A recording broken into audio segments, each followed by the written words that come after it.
Hello, slow parenting family from across the globe. Welcome to another episode of our program, your program, the Slow Parenting Podcast on Nostalgia Media. My name is Richie Adewusi. It's a pleasure to have you here today, joining us. And it's still the same time every Wednesday every week, 2 p.m. Eastern Standard Time, US and Canada, 7 p.m. West African Time, including Nigeria. I said 1 p.m. because, well, not too long from now, we're going back to uh, um, uh, getting one extra hour, then come 1 hour, 1 p.m. Eastern Standard Time. But right now, it's still 2 p.m. Eastern Standard Time. Yes, we're here with another, well, interesting episode edition of the podcast on um, parenting. And today we're going to be talking about something that's inevitable. As if there's anything in life that's not uh, that or that can be described that way. There are not many things that you can say in life, or it's not inevitable. Thing about life, our journey is that today is Wednesday. Wednesday, the Tuesday is going to come. Thursday, no matter what happens, tomorrow is going to be Thursday. So no matter what happens in parenting, there will be those times that, well, the children will fall out of line, even when you have set uh, boundaries, even mutually agreed boundaries. There'll be times people would go against those boundaries. Things will happen, and then we talk about what's on the other side of that coin. Freedom to do what you like. Perfectly, or absolute. It's absolute. Okay, I said that, to do what you want to do. But on the flip side of that coin that I tossed at the head is freedom. On the tail side of that coin is a word called consequences or responsibility. And when you talk about consequences and responsibility, you talk about discipline. Or to use a word that a lot of us don't like to hear, which you can't do anything, you can't throw it away. Discipline, punishment. Okay, so we don't like to say punishment sounds too harsh, yeah, but it is what it is. Okay, so today we're going to be talking about how do we discipline, what warrants discipline, what form should it take, and we're always on everybody's side.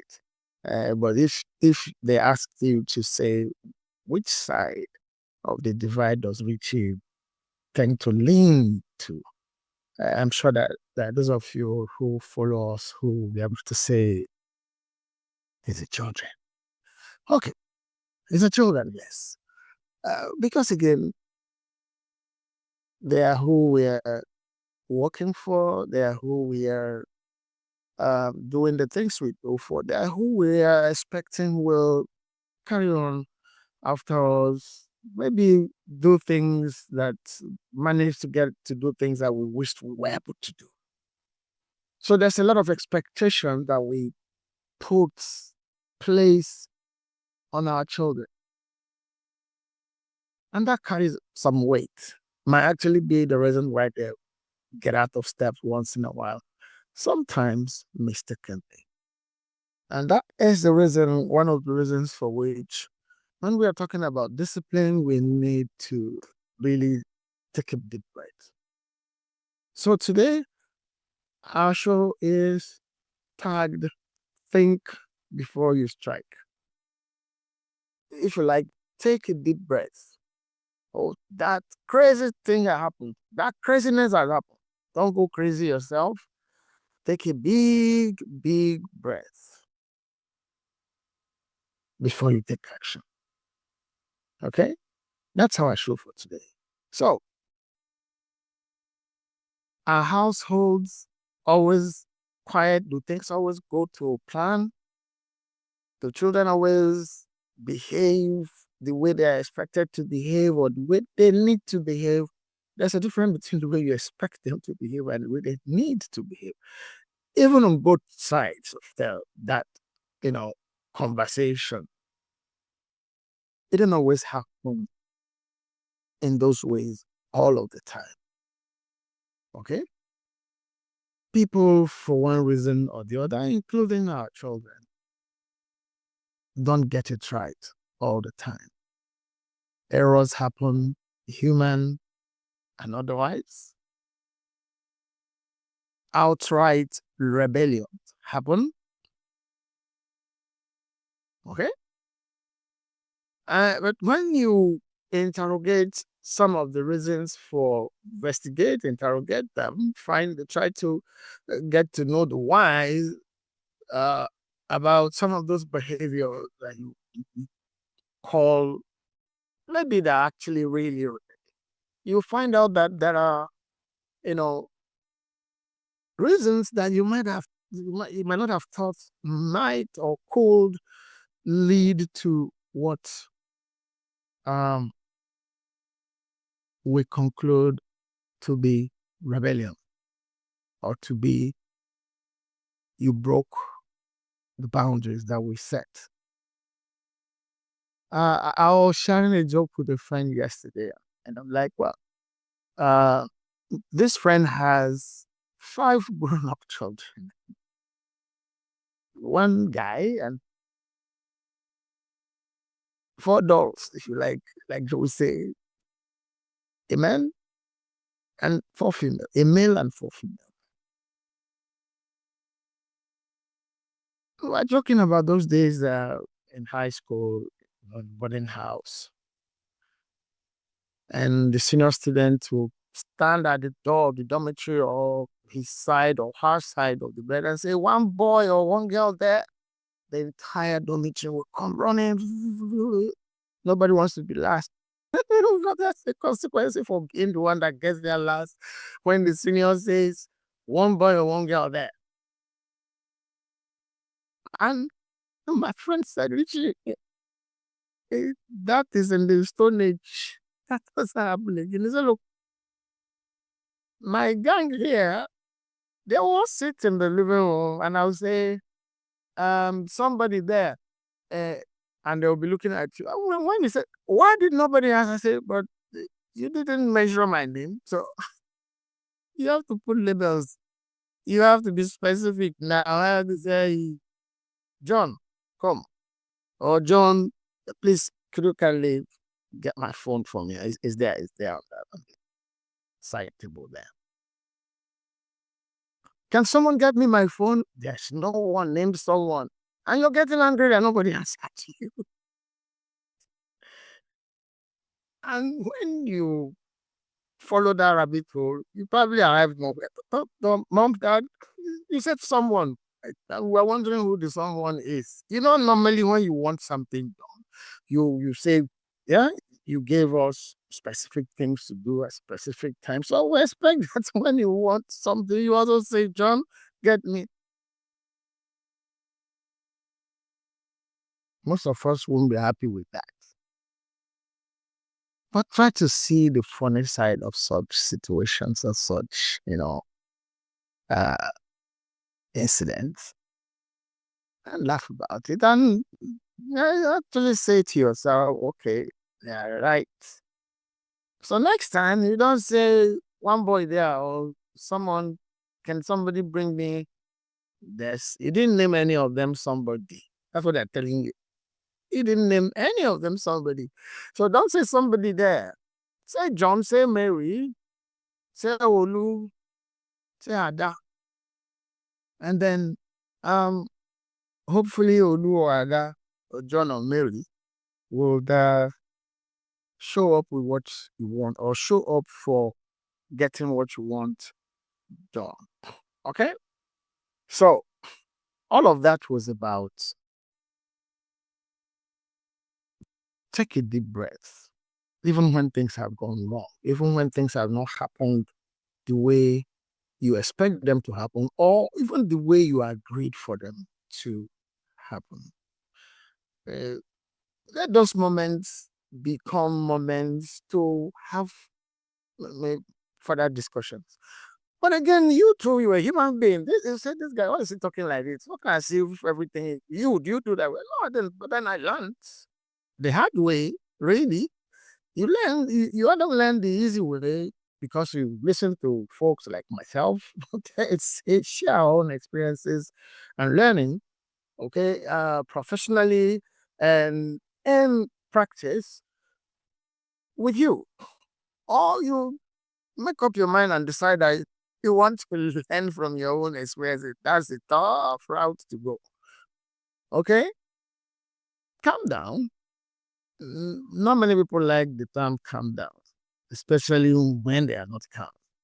Okay, it triggers them actually to another and a higher notch of the emotion uh, that they are riding on at that particular moment. Anger, frustration. Okay, so don't get angry. Try not to. Let me not say don't. Try not to get angry. Try not to be frustrated. Try to seek for the why and let that search become, well, a research. Researchers employ questions. Whether you are talking about quantitative or qualitative, it's questions you got to use. And when you have the answers to the questions, you analyze with them. The analysis might not be possible. That process might not be possible at that time. That's why we've said, calm down, walk away maybe, and then revisit the issue when you are in control of your emotions and you can deal with, well, some other responses that might further aggravate you. So we're not disputing that you are also human. Am I not a human being? You are. I'm their father, I'm their mother. Yes, of course you are. And they are your children, they are your daughters, they are your son. Yes. And if you have very naughty ones, like some of the ones that we have mentioned on this program previously, who will tell you, well, sorry, that, excuse me, can I say something? Yes. Hey, this is my father's house. Serious face, not smiling, not clowning. Daddy, yeah, this is my father's house. All right. What has that got to do with anything? Daddy, well, it looks like you are not in your father's house. If you don't see the funny side of that, when such challenges come, it's going to be more challenging. But then there are such children. Yes, there are such children. You want them to be smart, right? Fine. You want them to be sharp. It's fine. They are sharp, they are smart, and they are practicing their sharpness and their smartness. That wouldn't be a good time for you to, you know, um, blow up. That's no good time to blow up, really. But then you're human. There's sometimes you let off air, but try to do it outside. That's why we say take a break. Just take a deep breath, walk away. When you're calm, uh, call for that conference to happen, and then you engage them. Find out why. When you hear the why, sometimes you might get to find out that you were really the one that needed to have looked at things differently from uh, the results that led to the conference being called. Okay? Be clear. Sometimes children break boundaries or those other things. There's some things that are outright disobedience, rebellion. Yes, they happen. But some other times it might just be that the instructions were not clear enough. So when you are not seeking or setting out to discipline in a rage, in that spur of the moment of the incident happening, you'll be able to, you know, take in the responses you get and analyze. And I'm like, oh, wow, okay. Oh, okay, you mean you didn't understand what that was about? Yes, I thought this is what I thought. That's why I did it this way. Oh, okay. That's not what I meant. Or that is not what is meant. And that way, more learning happens, more respect happens, peace is kept, nobody's ego, no one's ego, bruised. Everybody wins. Family bonding continues. But when the first step we take is, where's the king? Or uh, go to the corner, put your hands up, kneel down, close your eyes, close your ears, block your nose. Well, if you do that, if that becomes a routine, the child might even, before you even say it, the child might go to the corner. He already knows it. He or she already knows this corner. Oh, mom's angry. I know the next thing. Go there. Come. Okay. Okay. You know what to do. You stay there. You've not achieved anything. The child gets numb to your training, your corrections. It just goes there. And just marking time to wait to the time to say, but mom, I'm not a baby anymore. I can't go to the corner.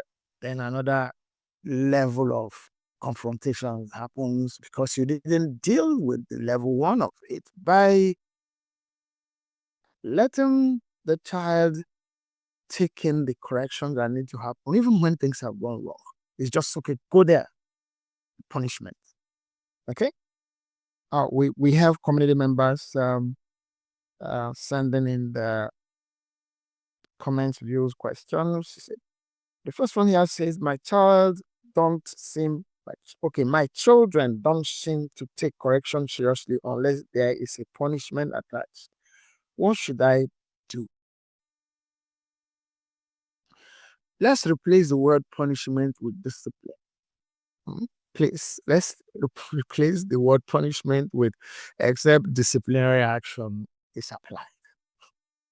And the disciplinary action, if you're regular on this podcast, you might have heard us say, yes, set boundaries, agree on do's and don'ts, and also agree on consequences for not doing or doing what you should not do, for not doing what you ought to do, or for doing what you ought not to do. Those consequences are disciplinary actions. They are disciplinary measures. Everybody knows them, or they are set out. They are known. And we've said, attach what would make the child or the children also to have a sense of loss. Eh? Not Cain, really. Cain, you can injure somebody and you'll still be the one to pay the hospital bills. You'll still be the one maybe that will not go to work because you have to take somebody to hospital, because you have to sit at home with somebody who cannot be at home alone, out of the rage, out of the thing that had happened. And now in certain environments, it could be in police trouble, it could be with welfare service problems. But let's not even relate with our children because of welfare service, because of police. No, let's relate with our children. We are the first government. Parents, you as parents, are the first set of government your children should know or do know, really, not even should know. So be fair and let everybody see that you are fair. Being fair means following the boundaries you've set. Set consequences, display actions that don't target the basic human needs and rights of the children. Okay? Pocket money is not basic human need and human rights. Pocket money is a feel good. Okay? Time with friends is not basic It's a feel good. Yeah, it's freedom. But when you say, well, if this doesn't get done this way, the pocket money for a week will be applied. You will lose it, or you will not. You'll be grounded for 1 day, for 2 days, 1 hour. Agree on the time. When you are setting the boundaries and the consequences, hey, to them, if this is too much, yeah, that's too much. 1 week for agree, okay. What would be, but you also don't put a time that will not cost them anything. It has to be something that will cost them something that will get them to think and decide to make amends. So, what should you do? Apply. Remember, the starting point is set boundaries. These are the things that we agree we are going to do this way, that way. You don't get them done that way. This disciplinary measures would apply. Apply those disciplinary measures. First time offenders, you can say, well, because this is the first time, well, I waive the. It happens again. Well, you look at the gravity after you've interrogated, and then you can apply. Say, well, not this time. I'm not going to let you off again because it looks like you're doing it deliberately or you're testing the waters to see what will happen. Okay? That's what needs to be done. Okay. Um, can you discipline a child and still be their safe place? Yes. If you discipline in love, you will still be their safe place. And discipline in love is following the guidelines, the boundaries you set, following the disciplinary measures you all agreed on. And I'm going to add one more thing here. And not piling up those misdeeds and then explode when the gully sack is filled up. You can't hold it again, it explodes. Exploding then leads you to react impulsively, even outside of the boundaries that you've set, outside of the disciplinary measures that you set. So that's when we say, don't discipline your children in a rage. Try not to discipline your children in a rage. And don't pile up wrongdoings. Okay. So on the day that you now decide to take action, there's a court session. All right. The other day you did this, you did that, you did that, and now your cup is full. In in the book 7.5 Temptations Parents Face, I narrated a story about my mother. Um, Maybe you're doing the dishes or just you're doing something and then you accidentally caused for one of her favorite china wares to embrace the floor, the concrete or the marble floor, and then separate into a million smithereens pieces. And children, hey, my mom might not do anything that day. Most likely, nothing will happen. Oh, what? The expression of it, the thing you see, nothing. Another day might just be that you're passing by where Mama is seated and the fan she uses to can fan herself, the heat, your knee mistakenly brush through it and it falls to the floor. You say, we'll pick it up. Remember, the china has broken, is gone. The fan brush and dropping is gone. Maybe you do a third thing. Maybe it's just you brought the wrong bowl for her to wash her hand to take her meal. If you are the one that asked, you put it down. Every year you will call you by your favorite name that she calls you. And you arrive, will jump in. Yes, mother.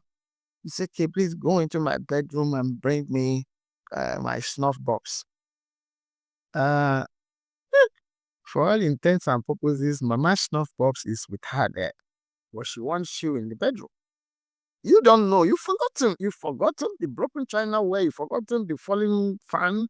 You don't even apply any relevance to the wrong bowl that you used to bring the wash hand water. You didn't. So you are there in the bedroom looking for the snuff box. You are looking for it. You're looking for it. And what will reset your brain is when you now notice mama standing between you and the doorway. Then, oh, you will not add up to you. Okay. It's judgment time. And mama will go on then to say, the other day you did this, the other day you did that, the other day you did that. Now you is that the bowl that we use to wash hands when we want to eat? Hey, your brain will be correct at that time. You not remember that. And then mama will nicely close the door behind her because nobody will come in to rescue you. Don't discipline your children like that. We love our mom. We love her. She passed. We still love her. In fact, I wouldn't know who I would have been if I didn't have such an upbringing. Okay? But is it the best style? I'm saying no. It helped me. It helped my other siblings. But we resented that. Really, we did. But we learned. Well, we had no choice but to learn. But it is not the best. Deal with situations individually, but then don't discipline in a rage. So dealing with situation individually, we say, okay, what's he saying? He said we should calm down. He said deal with situation individually don't mean at that spur of the moment. No. If it's just so something that you need to deal with at the spur of the moment and you are in control of your emotions, you can handle an interrogation and a discussion over the issue, go ahead. But if you feel you've been, you know, you're so much triggered that so many other things are going through, you feel like doing this or doing that, try to find a way to calm down. Not so much as let that go and another one happens and then when it is like 10, no. The problem with those or that process is that the children might not even remember what you are talking about. They might not remember what you are disciplining them about. And they will see the issue of the bowl of me, you know, the wrong choice of bowl for wash hand water as why how what's it wasn't yes, resentments will grow. Rebellion might start. Okay? Let children be able to help them to be able to identify, to link disciplinary measures or actions to specific mistakes that can be easily identified within or amongst your agreed boundaries, do's and don'ts. Okay? So let's move on here. What do I do when my daughter keeps repeating the same mistake even after I've corrected it calmly multiple times? Something else might be behind it. Find out. Speak with her. Talk with your daughter. It might not be deliberate. I'm not a conspiracy theorist, but then, these days everybody was like, oh, a therapist need to. Well, in this case, it might actually be true. It might actually be that you might need to seek for the intervention of a therapist, a behavioral therapist, a psychologist, maybe. You need to find out why. Sometimes it's not deliberate. It's not that uh, it's something they want to do. It happens maybe because of some other reasons. Some other reasons they're not in control of. I'm not making any excuses, but there are a lot of physiological and psychological things that could make individuals repeat certain actions that are not desirable. At the same time, if there's something that makes you do the right thing every time, so it stands to reason to grow that in life, in nature, that would also be something that would tend to make an individual do the wrong things every time. So you need the intervention of an expert, a therapist at that point to get you understand what is happening and then get in terms of maybe the way to help that child to, apply the right actions, decisions, to get everybody a win-win situation. Okay. We'll take one more. There's still quite a few others. We'll take one more, then we'll go to our video for the day. Okay? Just one more. So here, how do I discipline my child when I know they are acting out because of stress or anxiety? You've already judged yourself. They're acting out of stress and anxiety. Deal with the thing causing the stress. Deal with the thing causing the anxiety. Address them. Discuss them with your children. That's not the point at which to begin to think about discipline. That's the time you need to, they're screaming help. You need to help at that point. If you've already identified that this is out of stress because of a certain thing that they're supposed to be doing, they maybe get frustrated about not doing, anxiety over certain things that are expected and not happened, it'll be the time to talk about disappointments, delays. Have those discussions. Share your own experiences about such issues. That's not the time for talking discipline. You need to help them at that those particular, point in time. A mother, I'll share a story here. A mother has the children. The children had opportunity to travel. Had their immigration documents ready, sorted out, just for them to do the final field and send back to the immigration authorities of a particular country they are supposed to relocate to. And for some reason, whatever reasons, that did not happen. They filing things got bumbled up, and then those opportunities became stressed. And one of the children, the male, the children involved in this that situation were two, a male and a female.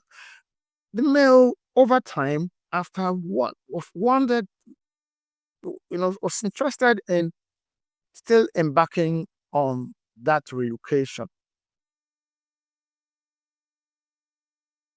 That's a stressful. It's a stressful and a stress-inducing scenario, and a scenario that will induce anxiety.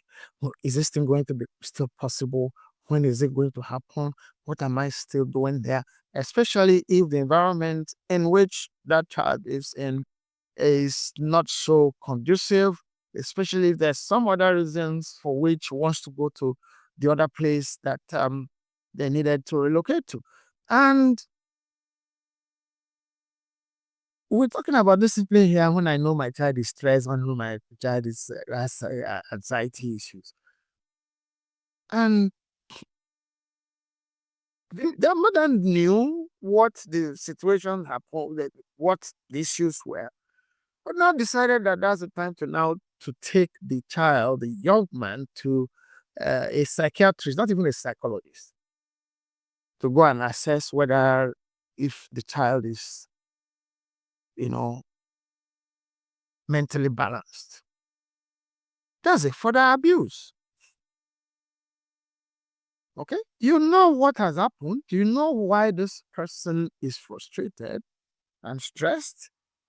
And then you are not going to ask somebody come and tell me, please check if we need to put this person on some drug for mental balance. No, you don't. That's not what you need at that time. You know what the issues are. Address them. Address them. If you could still remedy the issue of the relocation that we have been working on, focus on that. Let the child see that the child, no matter the age, let the child see that something is being done and vocalize what is being done. Engage, announce, discuss what is being done. Those would assuage those feelings of anxiety and stress instead of adding salt for insult of, well, okay, go and sit on the couch for a psychiatrist for them to see whether you have a mental health issue for which you will not go through treatment. No, you don't do that. So at this point, with that, we're going to take a video break, and then we see our video for the week on think before you strike. And then we'll come back, we'll continue the program. Please don't go away. Dear parents, watch till the end to learn how to discipline wisely, not react emotionally, and build lasting, desirable character and respect in and with your children. When your children do something wrong, your first instinct might be punishment. That is, or might be natural. Some of us were raised that way. But then, here is the truth. Punishing every single offense could and does backfire. Over time, your children might become hardened. The punishments would then lose the meaning they were meant to have had. And worse still, your children might grow up thinking that this is the right way to treat others. Even in marriage, friendship, or parenting. Let us shift the approach. 1. Do not punish every wrongdoing. This would help your children take corrections seriously, instead of becoming numb to disciplinary actions. 2. Build agreed boundaries with your children. This creates shared expectations and gives your children a sense of ownership, not just obedience. 3. Avoid piling offenses up in storage heaps. This would prevent confusion and resentment, and reduce the emotional damage of delayed disciplinary actions. 4. Never punish when angry. As Dr. Richie Adewusi puts it in 7.5 Temptations Parents Face, try not to punish your children in a rage. It might lead to your apportioning disciplinary actions that are more than the offense. Letting emotions cool first would help you stay fair and in control. 5. Teach, do not just correct.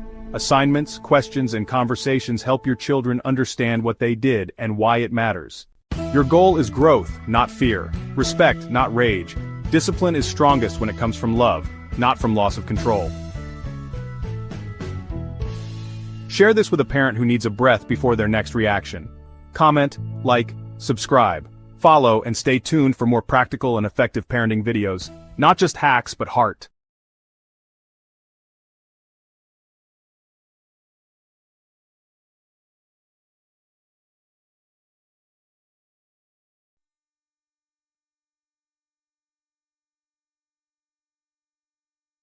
Hello, you're welcome. Uh, I hope that made some sense for you. I hope you found some useful tips in that video. As said, discipline, disciplinary measures are part of training for anyone, not just children. Anyone, in an organization, any organization that doesn't have, if you like, do's and don'ts, and then what will happen when the do's and don'ts are breached, is programming for chaos. So, same thing with the family. Certain of boundaries should become a norm even before your children arrive. Even between you partners, husband, wife, partners, agree on boundaries. Boundaries are not meant to be walls, they are bridges. Okay? They help us, follow agreed paths to arriving at, well, everyday happenings.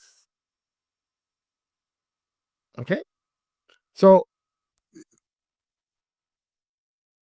let the children have an understanding from the time that you are setting the boundaries. We keep talking about boundaries. Every episode, I can't remember, I can't think of any episode that we've not had to touch on this issue of boundaries because they are key. They're key. You remember the saying, there's a saying that where there's no law, there's no crime. So anything goes. And then the people who are governing the space now determine what needs to happen by themselves. There's no way there's going to be equity in such a society, in such an environment where people decide arbitrarily what's going to happen to. There's not going to be equity. People are going to be disciplined at different times, different ways, different levels, different measures. Okay, so that shouldn't happen. Okay, with that, we go back to our contribution and engagement with our community membership. This one says here, what criteria should determine whether a child's wrongdoing warrants discipline? The first criteria is that you agree on what constitutes the wrongdoing.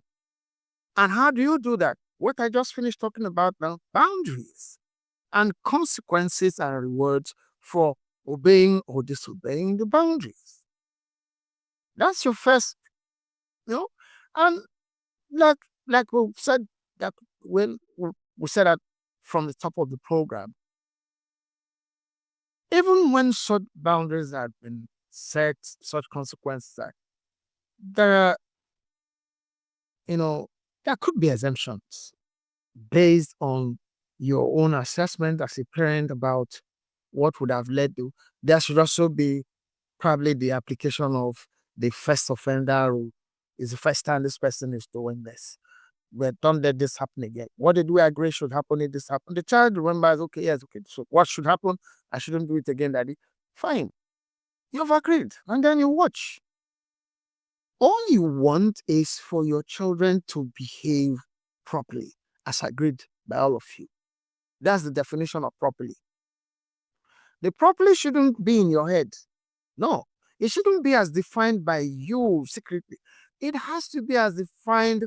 Yes, it's as defined by you. You know your culture, you know your tradition, you know your family value, you know your family etiquette better, but you also now have to bring them out in the open to be owned by every family member.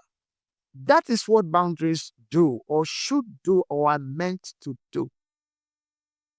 Okay? So in this case, it's a boundary. That's the criteria. The things you have agreed on that's based on the basis. You know, at least the baseline for any action or inaction regarding behavior from your children, from even yourself, because the boundaries apply to you as well. It shouldn't just be. Remember, last episode we're talking about say it, leave it. Okay?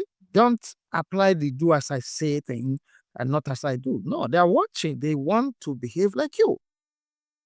We're not going back to that episode, but we're here still talking about discipline. Because if you are doing something else and asking them to do something, and then you now discipline them about doing that thing you are doing, which you ask them not to do, the confusion will be humongous and they can't wait to get out of your habitation to be on their own, to, just be as far away from you as possible over time. Okay. So, um, the next one here says, what kind of discipline works when I am parenting a neurodivergent child who doesn't respond to typical methods? You need a therapist. You need training first. You've already seen that this is a special needs child. Okay, you've described it here already. You are the first person who needs to go to do training on how to help, not discipline now. Help becomes the discipline because you this child has special needs. So you need to adapt to the child's needs. And then you also then set boundaries that apply or are applicable to that particular special needs child. Because it also needs to do things properly in as much as possible. So you are not using the same one size fits all for the siblings if that child has other siblings. Is a special needs child.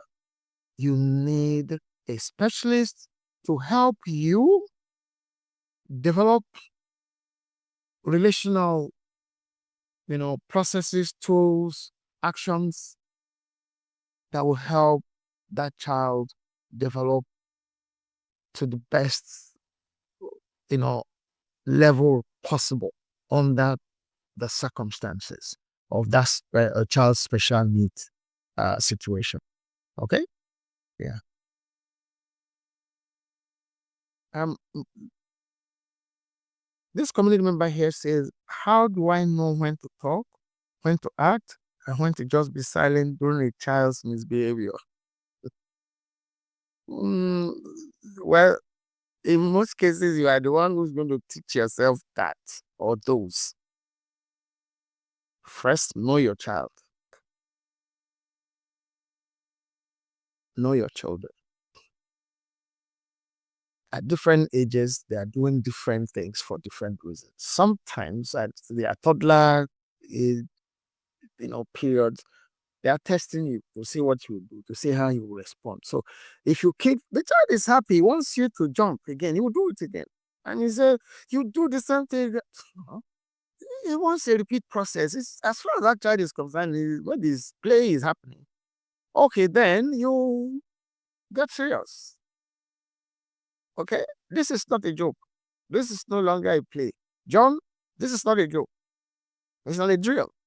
Don't do this way again. If you do this way again, mommy will do this, daddy will do this, or this will happen. Do you want this to happen? John will say, no, no, no. Good. If you don't want that to happen, don't do this again. You're serious with it. Okay? So you can't do away with interrogating, discussing to know what would have generated the mistake, especially if it's recurrent. You need to interrogate, you need to engage the child or the children, you know. Um, I've also shared on this program about a couple and a child. The couple are seated on the opposite side of the room, the living room, actually, in that picture. Uh, the couple are sitting side by side, they're talking. I think they were looking at some things on their phone, and the child is on the couch opposite them, and it's bouncing, bouncing, bouncing, bouncing. Yeah, yeah, yeah, yeah. And one bounce went wrong, and the child landed face down, hard on the floor. Boom! The two parents just looked at me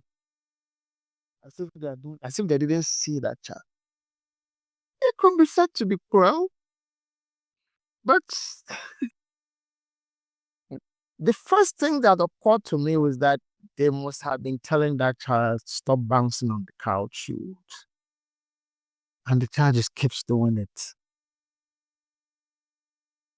And as they turned away, the child landed heavily, but because they didn't attend to her, Usikyo, she looked nobody else that she got up and started laughing. Now, the parent might also have learned that if they gone to her, wow, sorry. The next time she will bounce again and take off again and land again and want people to come pick her up and say sorry. It's possible that had happened before and they said, don't do this again. I kept doing it. So that's one time to be silent. Because that's a question that this person asked. When do I know when to be silent with a child's misbehavior? Well, that's what the parent practicalized being silent. They turned away and started doing as if there's something else they're interested in. Looked away from her completely.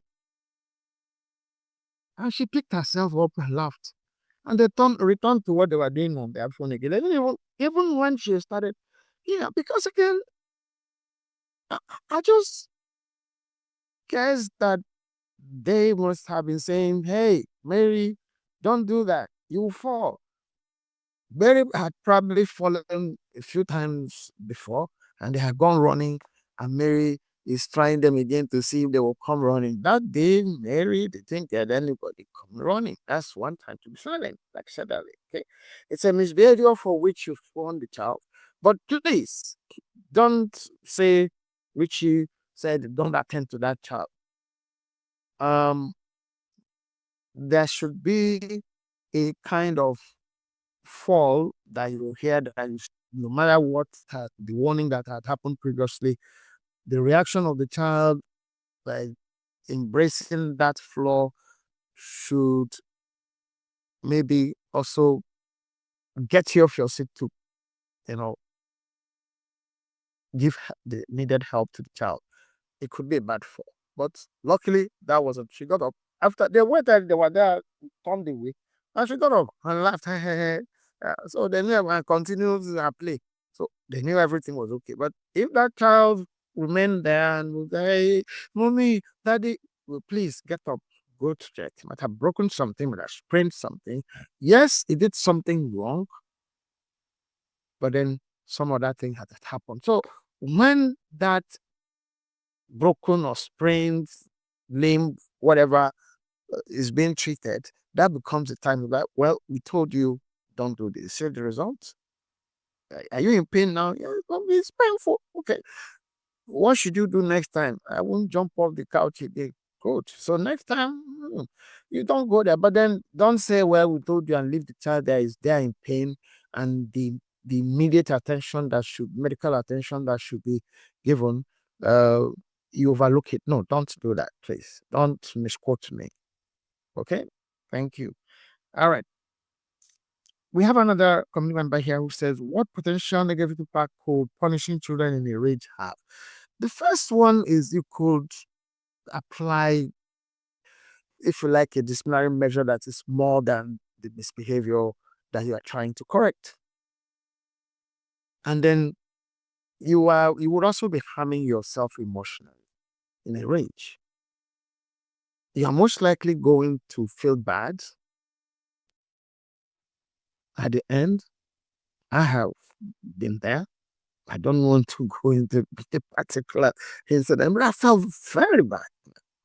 What if, what if this had happened? You know, but don't stop at feeling bad.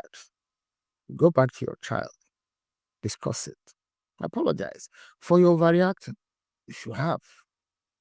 Okay, but don't say things like, I really feel bad the way I, you know, applied the disciplinary measure I applied.